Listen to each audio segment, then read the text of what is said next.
The 1990s were amazing. If you never got to experience them, I pity you. 1999, in particular, may have been the peak year of human civilization, just like The Matrix said. Even now, it remains one of the best years of my life. This was the year Ocarina of Time smashed all boundaries of video games. Pokemania was running wild, and everybody scrambled to get the best Pokemon in the game and the cards. But if you were playing Pokemon with your friends in school and then going home to play Zelda, there was an hour where you needed to turn the Nintendo 64 off. That was when WWF Monday Night Raw hit the airwaves. As a boy, you had to watch wrestling. If you didn't, you wouldn't have anything to talk about the next day in school. And even some of the girls were into it. This was the Attitude Era, and wrestling was at its peak of pop culture penetration. Fans who grew up after 2001 will find it hard to imagine just how big it really was. Wrestling was getting featured on major award shows. Stone Cold Steve Austin and The Rock were at things like the VMAs, the Billboard Music Awards, and the Emmys.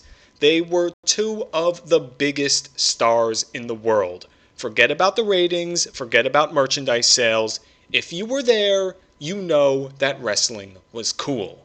And then, just like that, it wasn't. In 2000, wrestling was everywhere. 2 years later, it was embarrassing to say you watched. And it stayed that way for 20 years. Until it didn't. Why did this long winter end so suddenly? How did Triple H make wrestling something you're not embarrassed to talk about anymore in such a short amount of time? To find the answer, we first need to see how wrestling rose to and fell from the pinnacle of pop culture. Wrestling became as successful as it did because of the competition between two legitimate mainstream promotions. I first started watching wrestling around 1997. And what did I watch? Naturally, it was WCW. That's what people were talking about at the time. The NWO story, which deserves its own video as both a tribute and a warning, began the boom.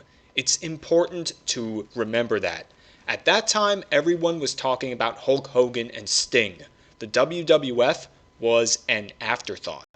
Vince was losing in these Monday Night Wars. He needed to up his game, and by late 1997, he was doing that.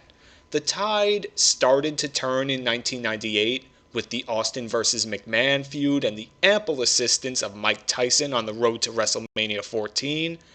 But WCW was still a strong competitor.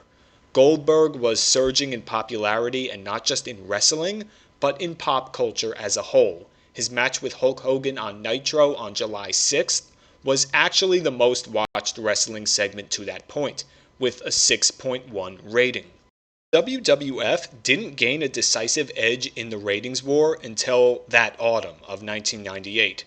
I remember that Goldberg was basically as popular as Austin at that time, and yes, I know that Austin sold more stuff, but still, Goldberg was often talked about, and his Who's Next shirts were very common. If you were there, you remember.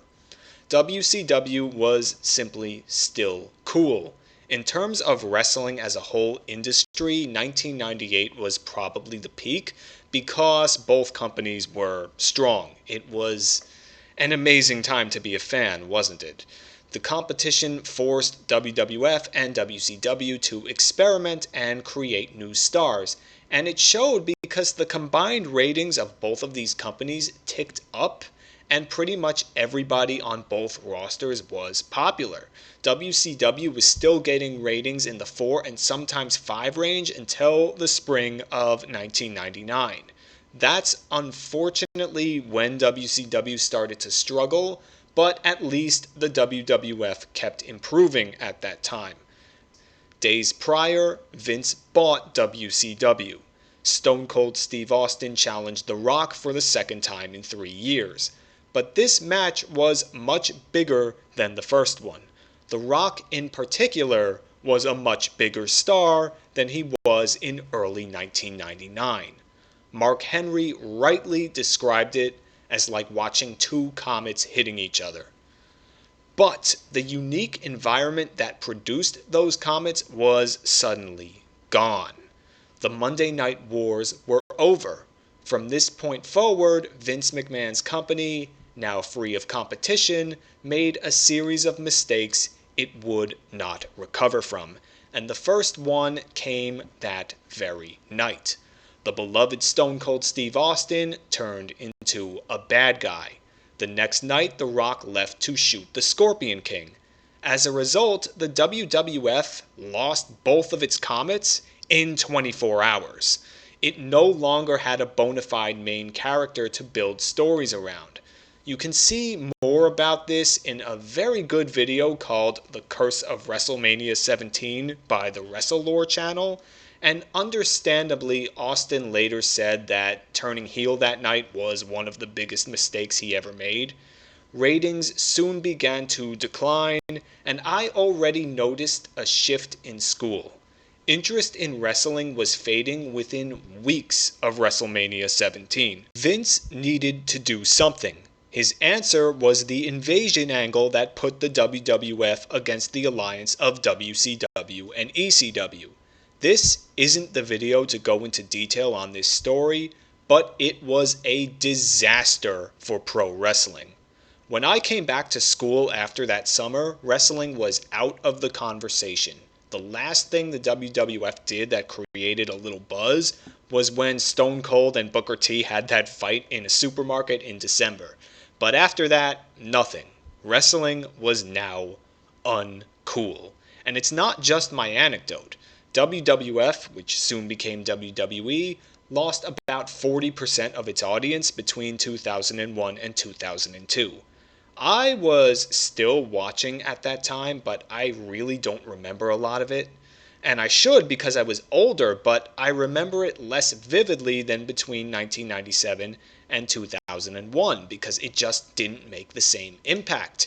I didn't like the brand split. Stone Cold and The Rock were on their way out, and there were a lot of bad stories, which I'll talk about in a little bit. Triple H's reign of terror, where he held the World Heavyweight Championship hostage for 2.5 years, also began in late 2002, and it was another thing that drove a lot of people away. Meanwhile, Vince tried to make Brock Lesnar the next big thing, but it just didn't hit. Brock was a freak athlete, but he was not Stone Cold or The Rock. His unexpectedly early departure meant that WWE wasted 2 years trying to build him into their top guy.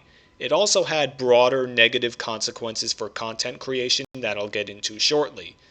So things just weren't good, and I took my first hiatus from wrestling in early 2003.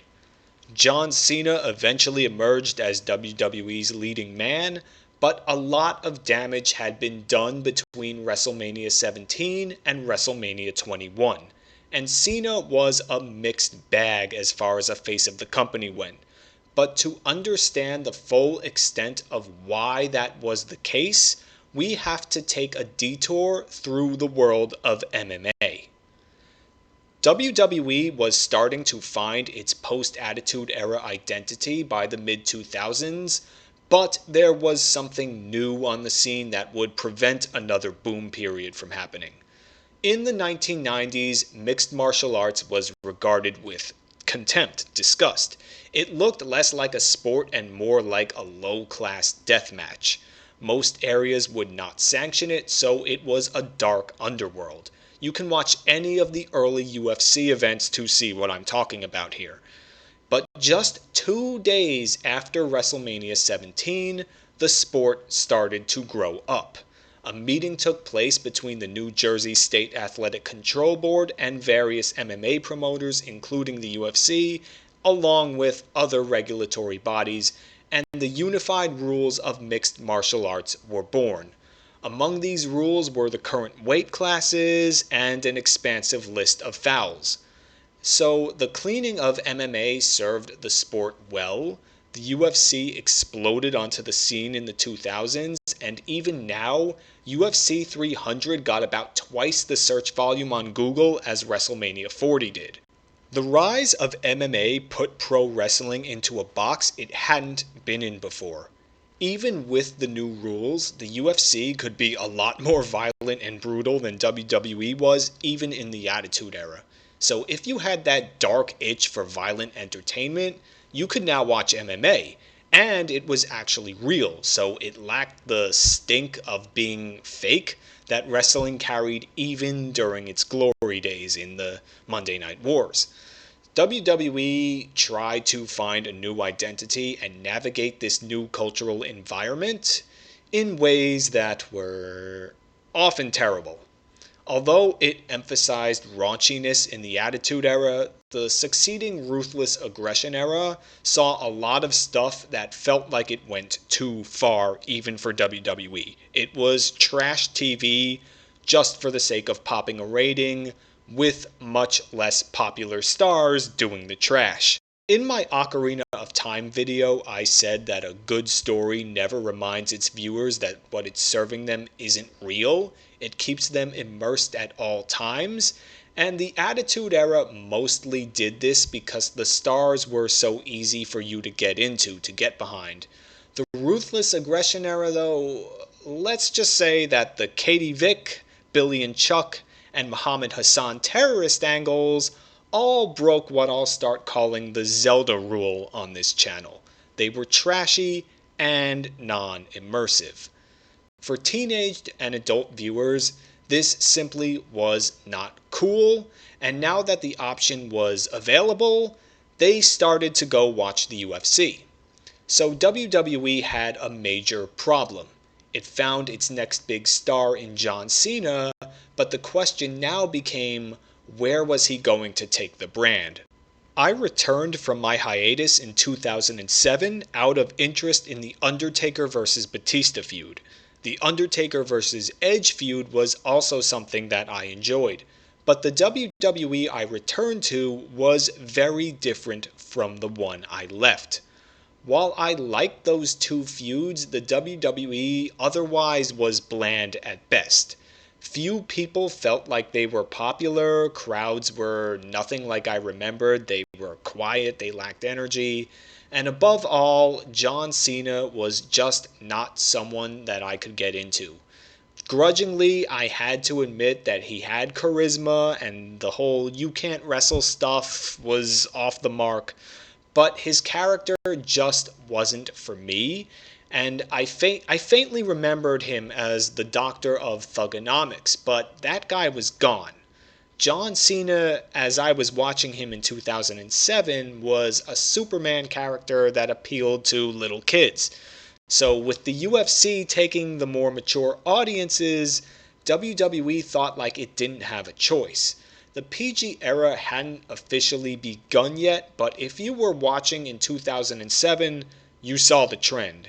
I was also unfortunately watching at the time of Chris Benoit's crimes, and this incident accelerated the shift to PG programming.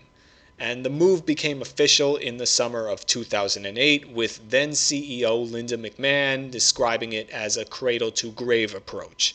So WWE wanted to catch kids early and then keep them as they matured.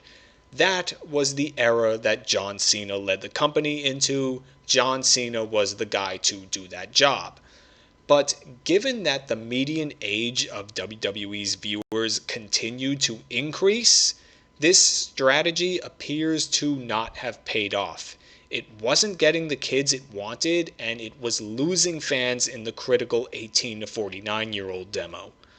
But this shouldn't be a surprise either. If you're in the wrestling business, you're selling violence at the end of the day. There was a reason why WCW started to pull ahead of a still family-friendly WWF in 1996 and 1997. The PG environment was good for sponsors, but WWE found itself increasingly confined to the margins of pop culture. Financially, the move to PG proved lucrative. WWE was making more money than it ever had, but in terms of cultural relevance, it had little impact. The only thing that moved the needle was when The Rock returned to have his rivalry with John Cena. But the shift to PG alone was not the reason why wrestling remained uncool. By itself, this should not have made the WWE become unwatchable. There was something else going on that drove away the 18 to 49-year-old fans. I took my second hiatus in 2008, came back for The Rock vs. Cena, and took another one after the 2013 Royal Rumble. Each time I came back, the environment in WWE felt more soulless than the last time. What was going on? In business, there's something called founder syndrome, and this is when the founder basically becomes the organization. So in this case, micromanagement tends to grow as the founder thinks only he can do the job right. New ideas are hard to come by as power and initiative get concentrated in the founder's hands, and because he can't effectively delegate tasks, his attention is too divided. Decision making naturally slows down. Multitasking increases since he can't do any one thing well, and that's exactly what happened to WWE. Now you add this to the monopolistic environment which already reduces innovation, and you have a recipe for the shit show that WWE was in the 2010s, which is a bubble catering to an audience of one man. One increasingly old, increasingly out of touch man. The WWE already felt low energy when I returned from my first hiatus in 2007, but in my second return it felt like a hospital. It was so squeaky clean and sanitized. It was even worse in my third return in 2017. Vince was so afraid of diverting from his PG plan, his ideas about hooking kids, that he micromanaged the entire program. It was to the point that there's hot mics of Michael Cole asking Vince what he should say on commentary and when.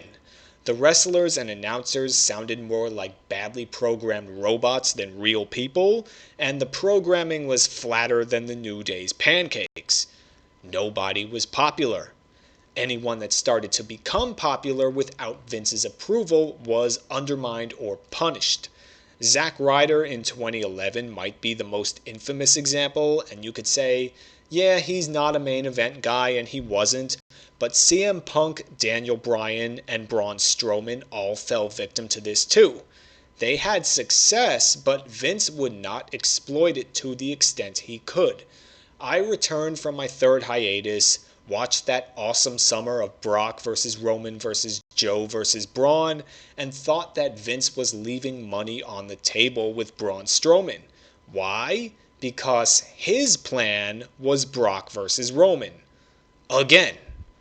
In post-Cena WWE, the only way a wrestler could become popular was to the extent he fit into Vince's plans. There was no competition to be held accountable to, after all, so Vince's founder syndrome grew. Another thing about founder syndrome is that it tends to show itself when an organization increases in complexity. The organization grows and becomes too complex for the founder to manage effectively, even as he consolidates power.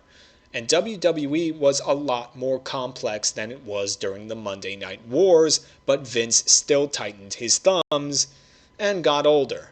I think you can see the disaster coming.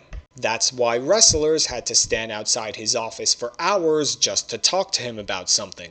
That's why an increasing number of writers were hired only to walk on eggshells. That's why WWE's shows were often rewritten as they were airing. And that's why nobody was allowed to really get over. Vince McMahon wanted his brand to be the star of the show. There weren't going to be any stars like there were before. He would not suffer another example of The Rock leaving for Hollywood or Brock Lesnar leaving for the NFL and the UFC. There would only be parts of a soulless corporate machine serving the tastes of the increasingly old, increasingly out-of-touch founder. It was a U-turn from the things that made Vince's national expansion efforts in the 1980s so successful. In those days, he did everything he could to get cross-promotion and make wrestling a bigger force in pop culture, but those days were gone. Little wonder that few of the wrestlers I watched felt like they had any energy. Little wonder why WWE had not happened in 20 years, and that was the worst Treebeard impression in the world, but let's continue. Things got so bad that there was a surge in demand for non-WWE wrestling, a demand which eventually led to the birth of All Elite Wrestling. I liked what I saw at first, and so I gave AEW a try, and I really wanted it to succeed, but it soon fell victim to a founder syndrome of its own, and there was a lot of stuff that I would be more embarrassed to show friends who didn't watch wrestling than most of what WWE was doing.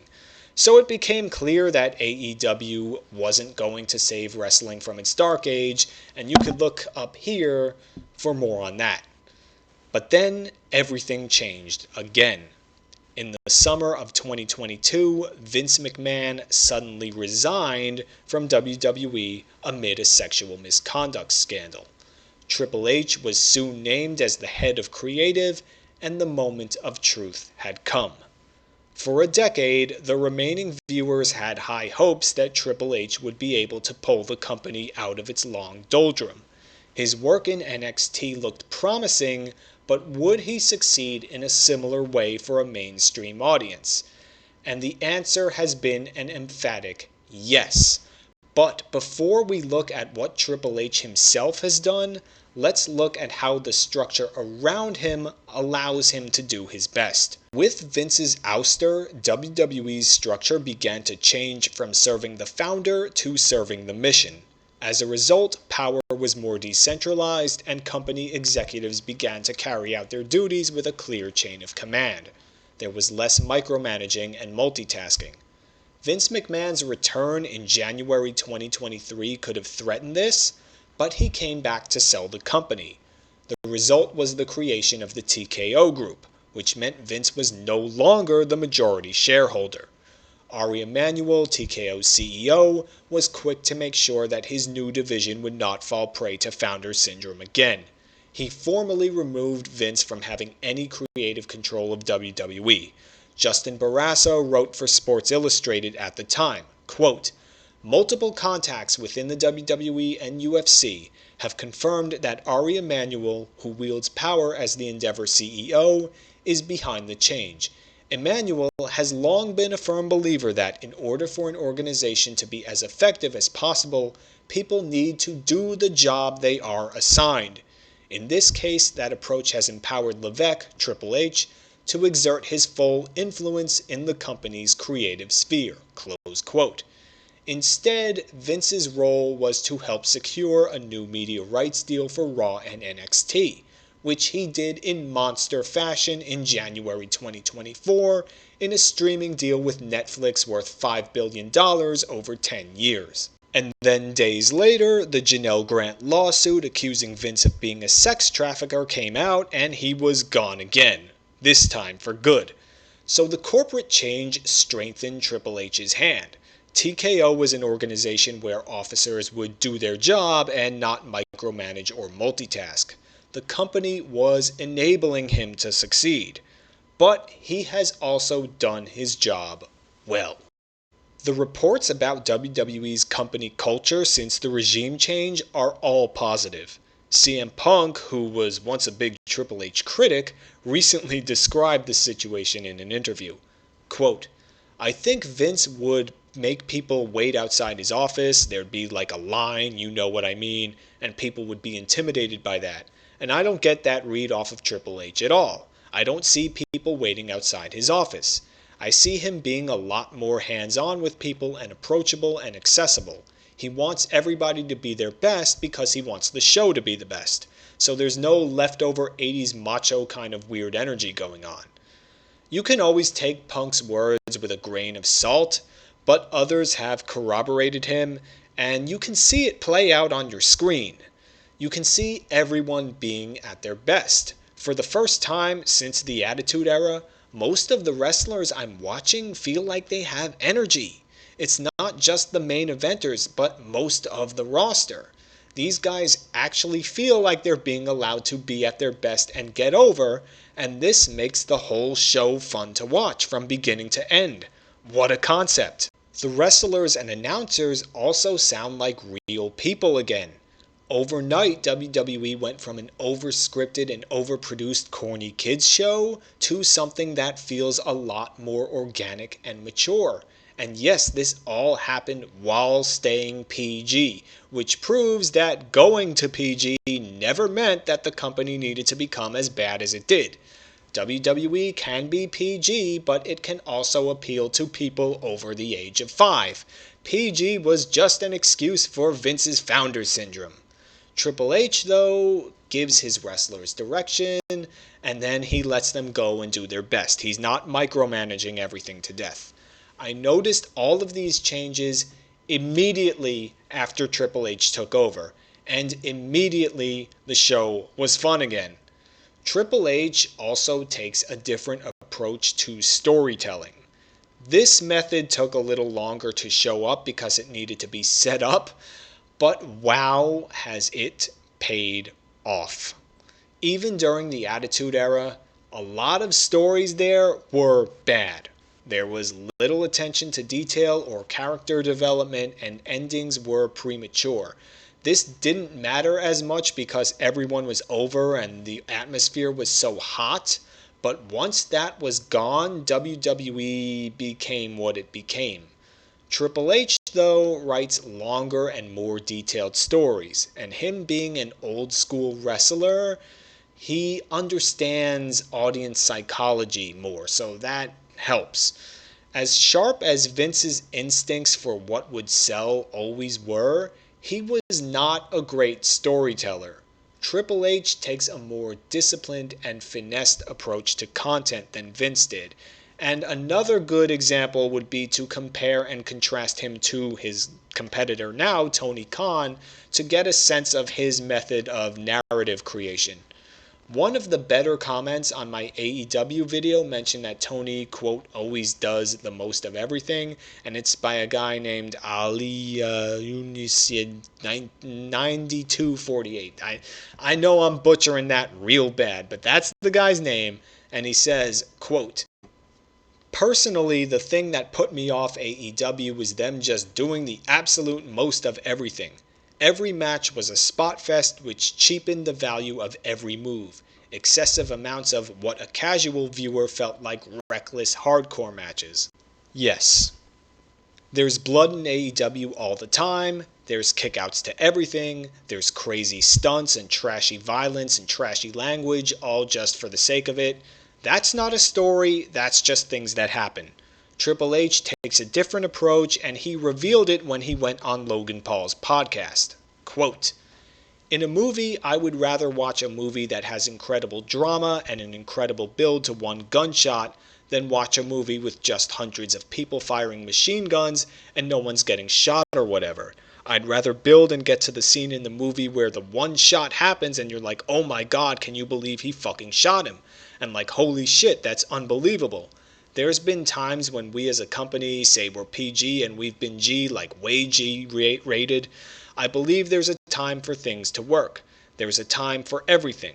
But it's got to be done in moderation. It's got to be done when it's right. Because if you don't, if everything you say is disgusting, who cares? You just tune that out and it doesn't matter.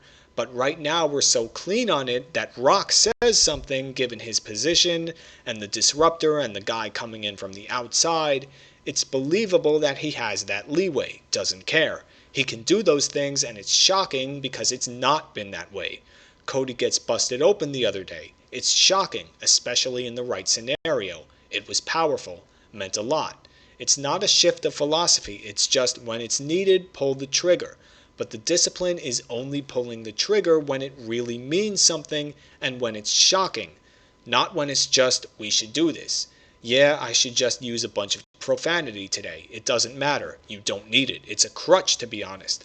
All that stuff is a crutch. I lived through the Attitude Era. Look, when we put matches together, every third word is the F-bomb, right? It's just how it is. And that's how people talk. But just dialogue to really have it be meaningful. It's got to be here and there. I've lived through a time where blood was like an everyday thing, and it started to not mean anything. We'd be in a little town in the middle of nowhere wrestling in front of 200 people, and I'd look over at Flair bleeding like a stuck pig. I'm like, what are you doing, dude? What are you doing? And nobody cared. I didn't even notice when it happened because there was no big reaction to it or anything. It was all the time. It just can't be that way to make it be impactful. You have to do it in moments when it means something. Do it big and do it in moments when it means something.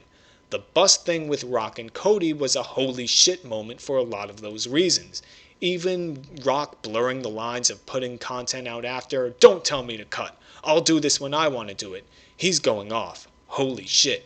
And this, to me, signals Triple H's maturity as a creative writer, because that's how you create tension and get people into your characters. You set things up and you pay them off properly. You don't exhaust your audience's attention by spamming meaningless high points. When those high points happen, they all mean something. That segment was the best ending to a Raw that I'd seen since the Attitude Era, and I wasn't the only one who thought that. People I know who don't watch wrestling all thought that that segment was cool too when I showed it to them, including women. And that was a sign to me that something is happening here and we can go beyond my anecdote. WWE is selling out weekly TV tapings on the regular again.